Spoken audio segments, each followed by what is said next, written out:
Hello guys, so ngayon meron na naman tayong unit na i-evolve. At ito yung requirements na kailangan niya. Flame Zanpakuto yan eh. Zanpakuto. And bilhin na natin for only 1,250.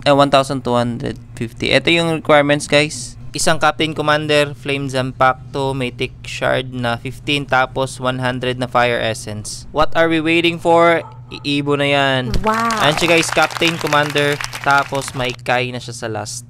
And also magiging ultimate unit na siya guys. Kaya napakaganda nun.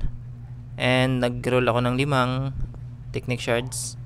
At wala tayong natanggap dyan. Walang ibinigay na magandang trait. Kaya diretso na tayo dito guys. Showcase na.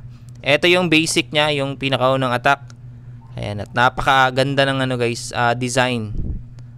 At effect pala ng kanyang skill guys. Hindi siya hybrid on placement guys. Tapos napakabahal niya, 2.25k. Pero okay lang. Second skill upgrade called Hell Soldiers. And eto yung effect niya guys.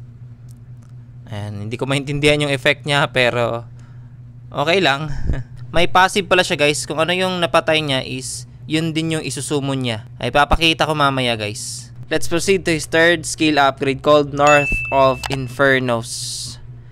And ayan, napakaganda guys. Bumawi siya sa kanyang last skill upgrade. Ayan, napakaangas. Ipapakita ko pala dito guys yung sinasabi kong passive niya, na magsusumon siya. Ayan siya guys, yung na-takedown niya. Ayan yung sinumon niya guys. Tapos yung base damage mo, yun din yung health ng iyong isusumon. Kunwari ito, 29k yung damage ng ano ko, Captain Commander. Tapos ayun din yung health ng sinumon niya. Hindi ko alam kung makaka-hit ba yan ng fly, pero napakalaking tulong nito. Isa din sa maganda dito guys is eto. Etong mini boss guys is kaya niya ding palabasin. And tignan niyo yung buhay niya. Nasa 1 million yung buhay niya guys. And eto pala guys, nagpapalabas din pala siya ng fly. Ayan. Ang masasabi ko lang sa Captain Commander guys is napakaganda at napakalakas niya guys. Halos aabot siya ng 100 million yung damage niya guys. Ganun siya kalupit. Kaya must have guys. Tignan nyo guys kung ano nakuha ko for only 5 rerolls. Napakaswerte.